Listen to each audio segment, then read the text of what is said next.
साहिर और अमृता की अधूरी प्रेम कहानी। बात निकली तो हर एक बात पर रोना आया। साहिर और अमृता की मोहब्बत का अफसाना जिसका अंजाम तक पहुंचाना मुमकिन न हुआ, वो अफसाना भी कम कीमती नहीं। वो खूबसूरत मोड़ जहां से उनकी राहें जुदा हुई। मोहब्बत की एक नज्म वहां अब भी ठहरी हुई है। कोई आवारा उन गलियों से गुजरता है अब भी, कोई आवाज रात भर आती है अब भी। कहानी शुरू करने से पहले चैनल को सब्सक्राइब करिए। 6 साल की उम्र में उसका ब्याह हो गया था। 10 साल की नादान उम्र से ही उसने लिखना शुरू कर दिया था। महज 16 साल की उम्र में उसकी पहली किताब अमृत लहरें छप हो चुकी थी। वो लड़की जिसे आगे चलकर एक दिन अमृता प्रीतम होना था, जिसे एक दकियानूसी पिछड़े और सामंती देश में प्रेम विवाह रिश्तों और साथ की नई परिभाषा गढ़नी थी, नए अर्थ देने थे, नई मिसाल पेश करनी थी, जिसकी प्रेम कहानी को आने वाली सदियों तक भी याद रखा जाना था। औरतों के लिए लिखना वैसे भी आसान नहीं होता, जिस पर से अगर वो ब्याहता औरत हो तो बच्चों की माँ हो और 6 साल की नादान उम्र में ही ब्याह दी गई हो तो उसके लिए तो लिखना हर दिन हर एक पल चुनौती की तरह होगा। अमृता प्रीतम के लिए भी आसान नहीं था, लेकिन वो हर चुनौती को धता बताकर, हर दीवार को तोड़कर रोज एक कदम बढ़ाती ही रहती थी। अमृता अपनी आत्मकथा रसीदी टिकट में लिखती हैं। एक सपना था कि एक बहुत बड़ा किला है और लोग मुझे उसमें बंद कर देते हैं। बाहर पहरा होता है, भीतर कोई दरवाजा नहीं मिलता। मैं किले की दीवारों को उंगलियों से टटोलती रहती हूँ, पर पत्थर की दीवारों का कोई हिस्सा भी नहीं पिघलता। सारा किला टटोल टटोल कर जब कोई दरवाजा नहीं मिलता तो मैं सारा जोर लगाकर उड़ने की कोशिश करने लगती हूँ। मेरी बाहों का इतना जोर लगता है कि मेरी सांस चढ़ जाती है। यह पंक्तियां अमृता के उस आत्मसंघर्ष की गवाह हैं जो इस पूरे वक्त उनकी जिंदगी को तय कर रहा था। 1944 का साल था। अमृता की उम्र अब 25 साल रही होगी। भारत का बंटवारा नहीं हुआ था। भारत पाकिस्तान एक ही मुल्क थे। लाहौर के पास प्रीत नगर में एक बड़े मुशायरे का आयोजन था। अमृता लाहौर से और साहिल लुधियाना से इस मुशायरे में शिरकत करने के लिए प्रीत नगर पहुंचे थे। उस मुशायरे में दोनों की पहली बार मुलाकात हुई। क्रांतिकारी मिजाज के साहिर लुधियानवी और रुमानी मिजाज की अमृता प्रीतम। अमृता पहली ही मुलाकात में साहिर को दिल दे बैठी। साहिर का दिल भी अमृता पर आ ही गया था, लेकिन वो इतने साहसी नहीं थे कि यह बात को कबूल कर पाते। जैसा कि अमृता ने रसीदी टिकट में लिखा भी है, साहिर की जिंदगी का एक सबसे बड़ा कॉम्प्लेक्स है कि वह सुंदर नहीं है। प्रेम और स्त्रियों को लेकर साहिर के रूप में सहजता और आत्मविश्वास कभी नहीं रहा। हिंदी सिनेमा में मशहूर हो जाने, नाम और दौलत कमा लेने के बाद भी उनमें वो आत्मविश्वास कभी नहीं आया। उस दिन लाहौर में हुई मुलाकात में साहिर को अमृता भा तो गई थी और उन्हें यह भी समझ आ गया था कि अमृता भी उन्हें दिल दे बैठी हैं, लेकिन दोनों में से किसी ने कुछ कहा नहीं।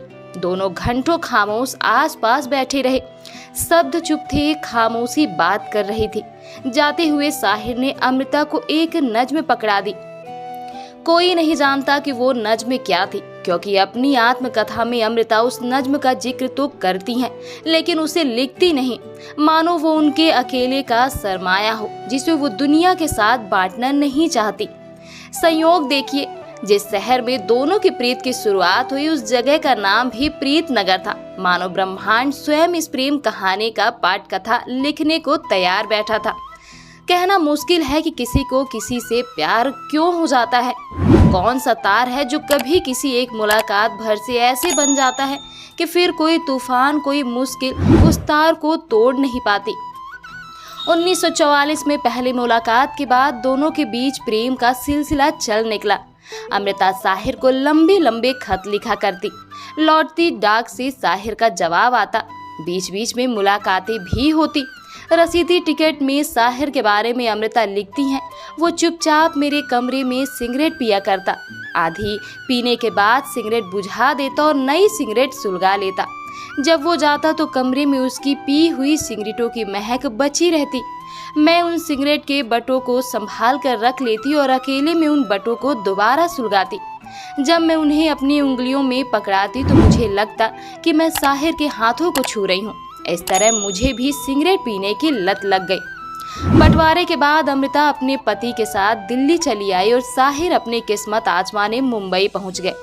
वक्त का पहिया कुछ यूं पलटा कि साहिर ने हिंदी सिनेमा में गाने लिखकर खूब नाम कमाया।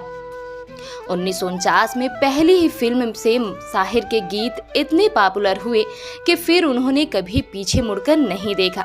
इस बीच दोनों के बीच खतों किताब का सिलसिला भी चलता रहा। छुटपन में मर्जी के खिलाफ हुए ब्याह को अमृता ने 1960 तक निभाया। उनके पति प्रीतम सिंह को साहिर के साथ उनकी मोहब्बत की खबर लग चुकी थी। हिंदुस्तानी पति का अहंकार आहत था और क्रोध चरम पर। जब घुटन इतनी बढ़ गई कि सांस लेना भी दूभर हो गया तो अमृता ने पति का घर छोड़ दिया और दिल्ली में एक किराए के घर में अकेले रहने लगी। इस बीच साहिर की जिंदगी में एक दूसरी महिला सुधा मल्होत्रा का आना हुआ। साहिर और अमृता के बीच दूरियां बढ़ने लगी। खतों का आना जाना पहले कम हुआ, फिर बंद हो गया। अमृता पति को छोड़ चुकी थी। प्रेम बहुत दूर होते होते एक दिन बिल्कुल दूर चला गया था। इसी दौरान उनकी जिंदगी में इमरोज की आमद हुई। एक ऐसा शख्स जो ये जानते हुए कि वो जिस स्त्री से प्रेम कर रहा है वो ब्याहता किसी और की है, प्रेम किसी और पुरुष को करती है, उसने उसके साथ रहना और जीना स्वीकार किया। सिर्फ रहना और जीना ही नहीं बल्कि उसने अपना समूचा जीवन उस स्त्री को अर्पित कर दिया। इमरोज के साथ स्कूटर पर पीछे बैठी अमृता इमरोज के पेट पर अपनी उंगलियों से साहिर का नाम लिखती। वो जानते थे लेकिन अमृता के प्रेम का आदर करते थे। साहिर की जीवनी लिखने वालों से लिखा है कि यूं तो साहिर की जिंदगी में कई औरतें आईं, लेकिन कोई भी अमृता की जगह नहीं ले सका। वो ताउम्र अमृता से अथाह प्रेम करते रहे। अपनी आत्मकथा लिखते अमृता बहुत पोएटिव और क्रिएटिव अंदाज में बार बार साहिर का जिक्र तो करती हैं, लेकिन कभी खुलकर ये नहीं लिखती कि आखिर इस रिश्ते में आने वाली दूरियों की वजह क्या थी।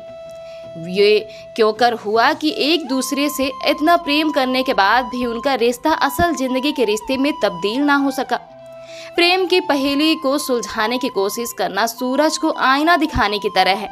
कौन जानता है कि इंसान के मन की पेचीदा गलियों में अब कौन सी कहानी लिखी जा रही थी। जो भी हो, अमृता और साहिर की इस अधूरी प्रेम कहानी का हासिल सिर्फ ये है कि प्रेम पर भरोसा कायम है। जिस अफसाने का अंजाम तक पहुंचाना मुमकिन नहीं। अफसाना वो भी कम कीमती नहीं, वो खूबसूरत मोड़ जहां से उनकी राहें जुदा हुई। मोहब्बत की एक नज्म वहां अब भी ठहरी हुई है। कोई आवारा उन गलियों से गुजरता है, अब भी कोई आवाज रात भर आती है, अब भी।